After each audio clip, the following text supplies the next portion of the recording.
The gavel struck, a sound that reverberated through the hushed courtroom, not just through the air, but through the very core of my being. Linda, my stepmother, had not only lost her audacious claim to my father's inheritance, but the echoes of her own cruelty, laid bare for all to hear, had become the undeniable catalyst for her utter undoing. It was a victory, sharp and clean, yet forged in a crucible of anguish I had carried for years. 6 months prior, my father had passed, a quiet Tuesday morning in March, ravaged by pancreatic cancer. His journey from diagnosis to grave spanned a brutal 8 months, an accelerated descent into illness that left little room for anything but sorrow. But the story of Linda's fall had begun long before that final breath, long before the legal battles, back when his illness first began to peel away the polite veneer of my stepmother. I was 28, and Dad had been gone for half a year when the will was finally settled. My own mother had died in a car accident when I was 16, leaving a gaping void in our small family. 2 years later, when Dad, a man of quiet strength, began dating Linda, a nurse from the hospital, I'd been wary. But I was heading to college, ready for my own life, and he deserved happiness. Linda, with her professional demeanor and seemingly caring nature, had offered a flicker of hope. They dated a year, married in a small ceremony, and I'd given her a chance, if only because my father was smiling again. For the first few years, a fragile peace held. Linda was always polite during my college breaks, though a genuine warmth never materialized between us. She performed the role of stepmother with an almost clinical detachment, a surface-level friendliness that always felt like a carefully constructed barrier. Still, she made my dad happy, and for me, that was enough. I graduated, secured a job as a logistics coordinator, and moved 2 hours away, maintaining a routine of bi-monthly visits and weekly phone calls, the quiet rhythm of a grown son and his father. Then, 3 years ago, the world shifted. Dad, at 61, received the diagnosis, stage 3 pancreatic cancer.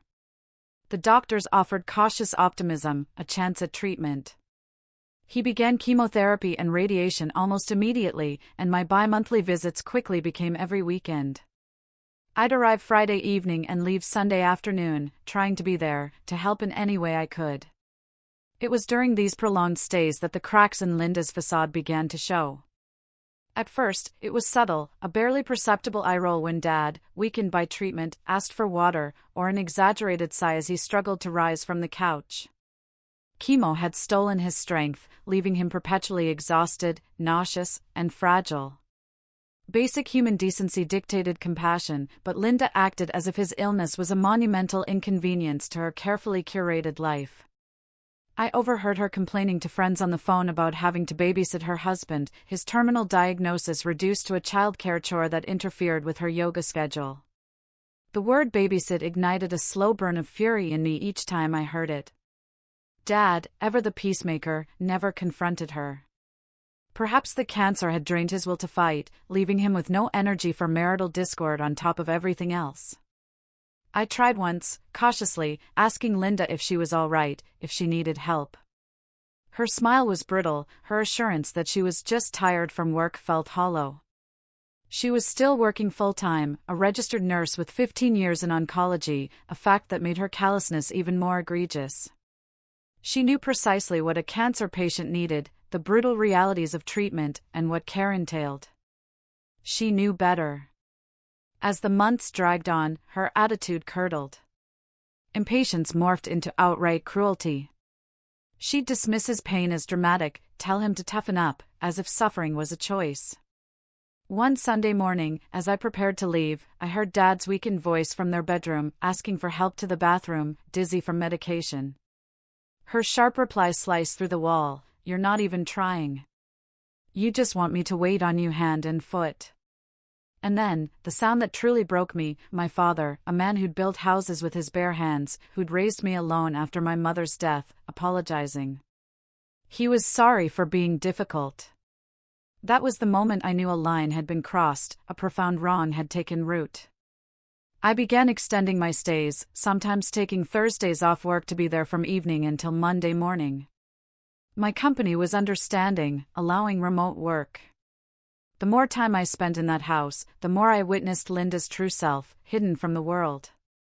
She'd forget his prescriptions, feign surprise when his pain medication ran out. She'd cook for herself, claiming she thought he wasn't hungry, then criticize his eating habits.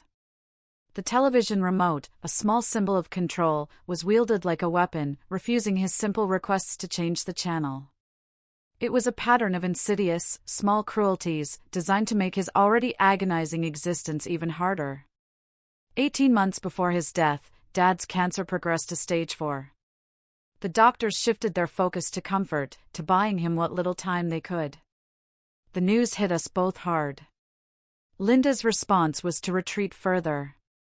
She took on longer hospital shifts, made more plans with friends, anything to avoid being home. Dad, meanwhile, grew weaker, needing more help with everything from dressing to meals. It was then I made the decision to move back, selling my apartment, putting my belongings in storage, and reclaiming my childhood bedroom. I told Dad I wanted to be there, but I also knew I needed to keep a vigilant eye on Linda. He tried to brush it off, saying I shouldn't put my life on hold, but the relief in his eyes was palpable. He was grateful for someone who genuinely gave a damn. Living there full-time, I saw everything. Linda was no longer merely neglectful, she was actively, verbally abusive. She mocked his sickness, called him pathetic, accused him of making himself sicker with his negativity. Once, I heard her tell him that my mother would be ashamed of his weakness. That time, I confronted her, the words tasting like ash in my mouth. She played innocent, gaslighting me, claiming I'd misheard, that she was merely trying to motivate him. Dad, tragically, continued to defend her. She's under a lot of stress, he'd say, even as her words cut deeper. It killed me to watch him endure it, making excuses for a woman who treated him so cruelly. That's when I started recording. Not out of malice or manipulation, but from a gut-wrenching certainty that if I ever needed to prove what was happening, no one would believe me. Linda, the devoted nurse wife, was a master of public performance.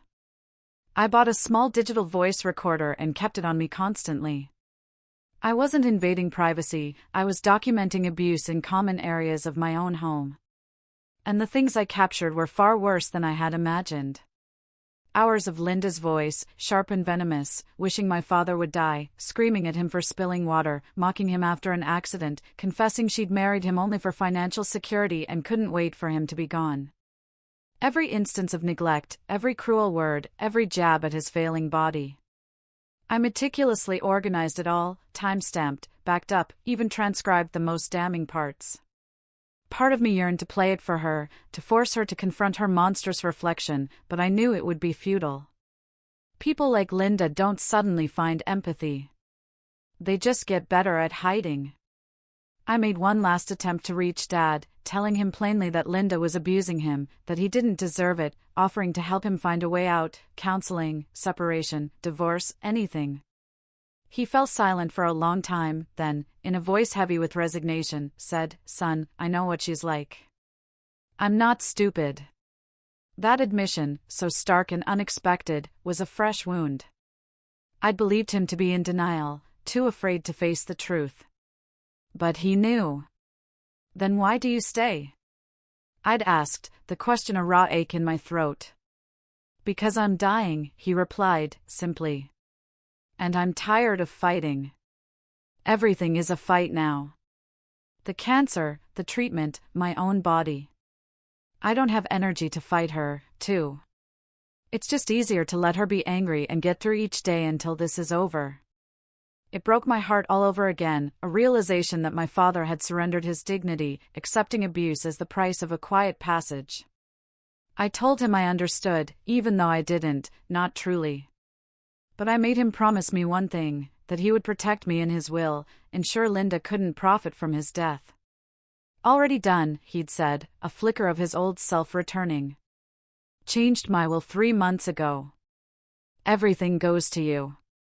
The house, the life insurance, my retirement accounts. Linda gets nothing." He knew she would lose her mind, but by then, he said, it wouldn't matter.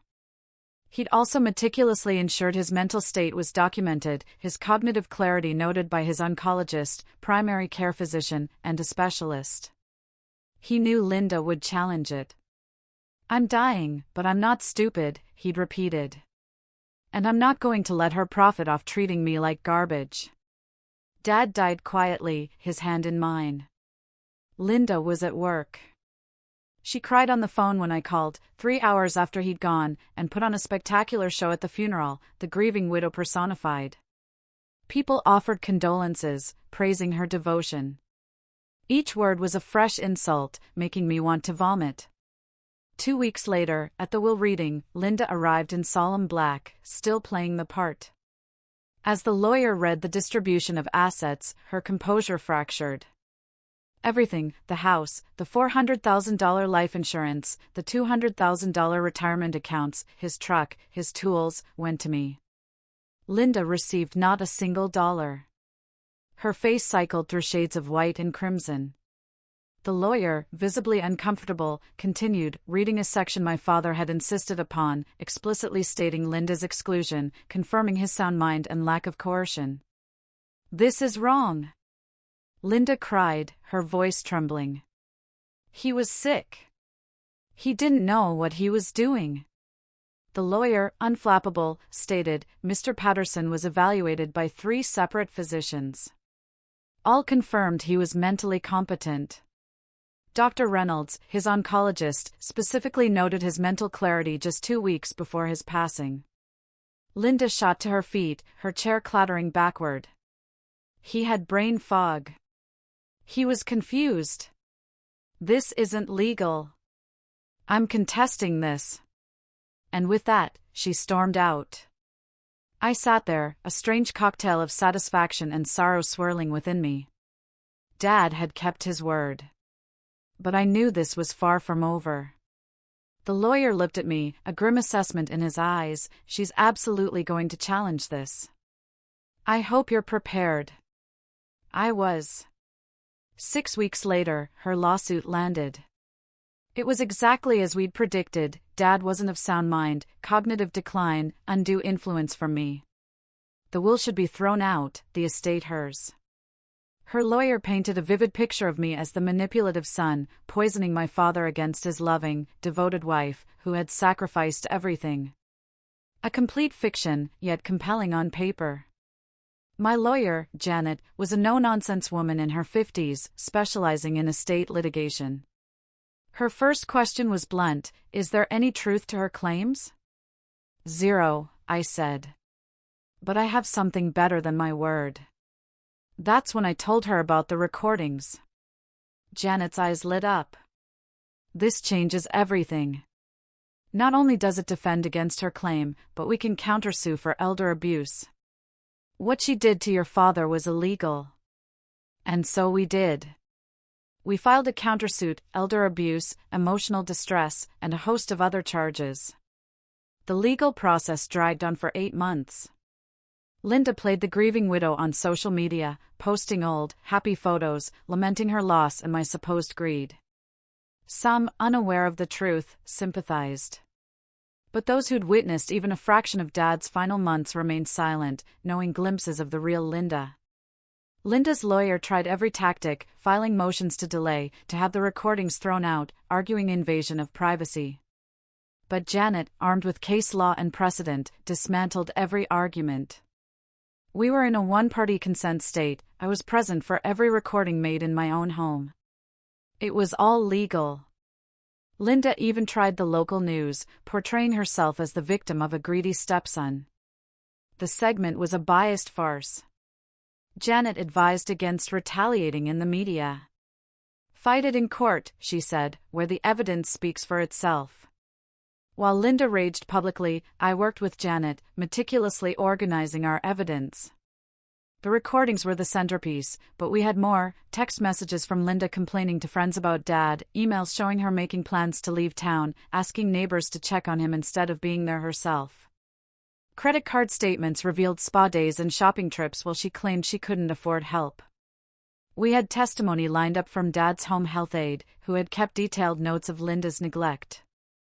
Neighbors, too, had heard arguments, seen Linda abandon a struggling dad. Not everyone wanted to get involved, but enough agreed to testify that we had a solid backup. But the recordings were everything. They were Linda's own voice, an undeniable truth. The trial lasted 3 days, the longest of my life.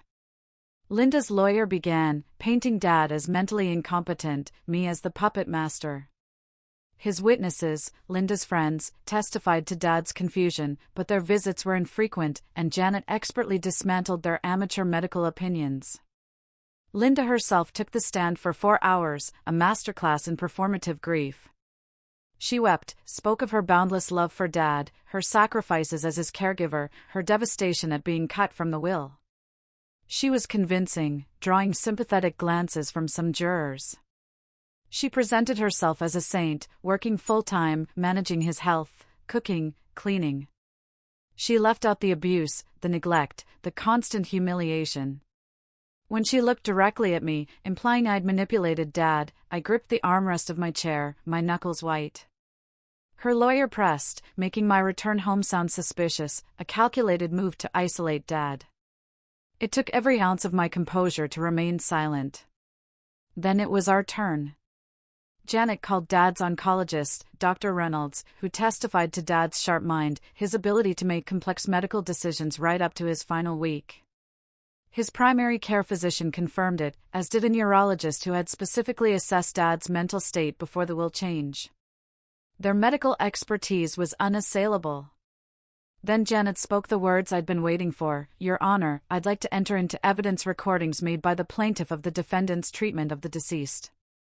Linda's face went utterly pale. Her lawyer erupted in objections, citing privacy, but the judge, citing one-party consent law, allowed it. Janet played a 45-minute compilation, the greatest hits of Linda's abuse, complete with timestamps and transcripts. Linda's voice filled the courtroom, sharp and accusatory. I'm so sick of this. You're not even trying to get better. You just want to lie there and make me do everything. Dad's weak, tired apology, I'm sorry. The medication makes me dizzy. I just need help getting to the. Linda's cutting response, you always need something.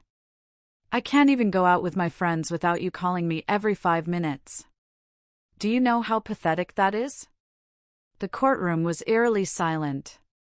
I watched the jurors' faces, their expressions shifting from skepticism to disbelief, then to something akin to horror. Linda sat motionless, her face blank. Clip after clip, her words carved indelible marks, berating him, refusing help, mocking his accidents. The worst, near the end, was her screaming that she couldn't wait for him to die so she could finally live her life again. A juror gasped. By the time it ended, several people in the room were crying. Linda's lawyer looked as if he wished the floor would swallow him whole. Janet called me to the stand. I testified, calmly, factually, about witnessing Linda's abuse, my attempts to help Dad, and his heartbreaking resignation. I spoke of his explicit decision to change the will because he refused to let her profit from her cruelty.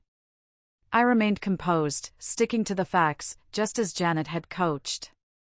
Linda's lawyer tried to discredit me, suggesting I'd doctored the recordings or had an ulterior motive. But forensic analysis confirmed their authenticity, and the fact that Dad had changed his will before I began recording rendered his accusations baseless. He was grasping at straws, and everyone in the courtroom knew it. Janet's final witness was an elder abuse social worker, who testified about the clear patterns of abuse evident in the recordings, its profound emotional toll on my father. Then, we rested our case. The jury deliberated for less than 3 hours. Their verdict was swift. Linda's claim of mental incompetence was rejected. The will stood. Everything went to me. But the judge, too, had been listening to those recordings. After the verdict, she called the attorneys to the bench. In a hushed conversation, a new chapter began. She then announced, her voice clear and firm, that based on the evidence, she was referring the matter to the district attorney's office for potential elder abuse prosecution and recommending a state board of nursing investigation into Linda's conduct. Linda's face went from pale to ashen. Her lawyer tried to object, but the judge silenced him. The evidence was irrefutable. I walked out of that courtroom, a monumental weight finally lifted. Janet, beaming, said it was better than she could have hoped. Linda tried to approach me in the hallway, but her lawyer quickly pulled her away. 2 weeks later, the DA filed formal felony charges against Linda, 1 count of elder abuse, 1 of emotional abuse of a vulnerable adult. Her nursing license was immediately suspended. She eventually took a plea deal, pleading guilty to 1 count of elder abuse, and was sentenced to 18 months in jail with 3 years probation. The nursing board, reviewing the same damning recordings, permanently revoked her license. She would never practice again. Linda served 14 months. By the time she was released, she had lost everything: her career, her reputation, her freedom. She tried to reach out through a mutual acquaintance, seeking an apology, amends. I didn't respond. Nothing she could say would erase what she had done. She had abused my father at his weakest, made his last months a living hell, then tried to steal the inheritance he had specifically left to me. The acquaintance persisted, describing Linda's struggles, her supposed remorse. Finally, I agreed to a meeting, if only to end the badgering. We met at a coffee shop. Prison had not been kind. Linda looked rough, older, defeated. She apologized, blaming the stress of caregiving for her actions. The classic excuse, blaming circumstances rather than taking responsibility. When she finished, I simply asked, "Did you come here hoping I'd give you some of the inheritance money?" The telltale shift in her eyes, the quick flicker of her gaze, confirmed it. The apology had been a preamble to a plea for cash.